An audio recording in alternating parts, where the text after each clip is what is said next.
Okay, Assalamualaikum geng. So hari ni kita ada My low and slow. Okay, low and slow. Spek sama macam dulu. Kereta ni pernah dyno dulu, spek sama macam dulu, cuma ubah dia masuk ECU. Sebelum ni pakai KKT tapi ada some problem lah, bukan problem, dia ada yang kurang.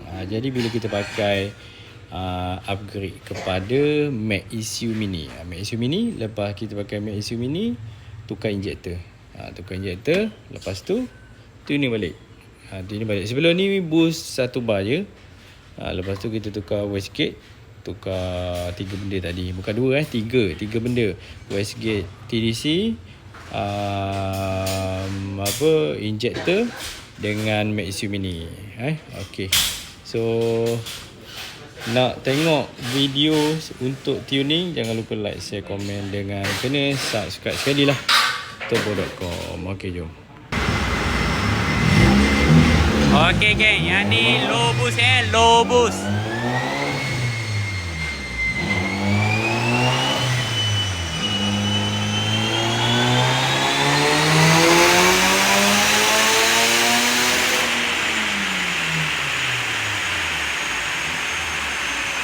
Okey, sekarang kita nak dyno high boost pula, high boost.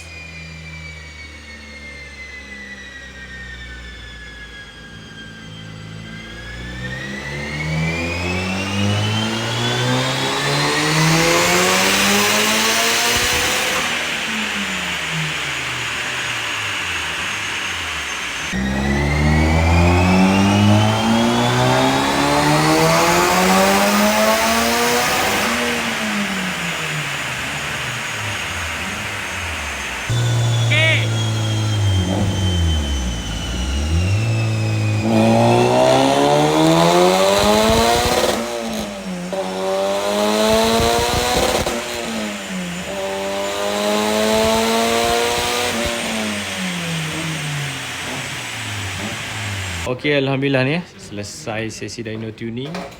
Yang sebelum ni 184 1 bar. So yang ni 1 bar 194. Yang ni yang Max ECU dua ni Max ECU. Yang ni yang KKT 184. Tu 194 244. 1.5 bar 250. 1.5 bar 250, torque 288. Power band dia cun lah. Sampailah kita tarik 7,500. Untuk next nanti tu lah. Mana Bin? Okey lah. Ni owner dia. Lepas ni next kita buat apa? Cam dengan head start lah. Lepas tu baru lah kita akan terus pump kat dia. 2 bar ke 2.2 ke. Sebab barang dalam dah keras dah ni. Barang dalam memang dah keras. Piston force, root force. Lepas ni kita tu lagi. Okay, kita bagi dia pakai dulu. Yang ni gotong fucker Gotong fucker ni. Okay, so tu saja. Nak dyno tuning, nak buat on turbo apa semua, boleh cari abang turbo.com. Okay, Assalamualaikum warahmatullahi wabarakatuh. Mantap Pak.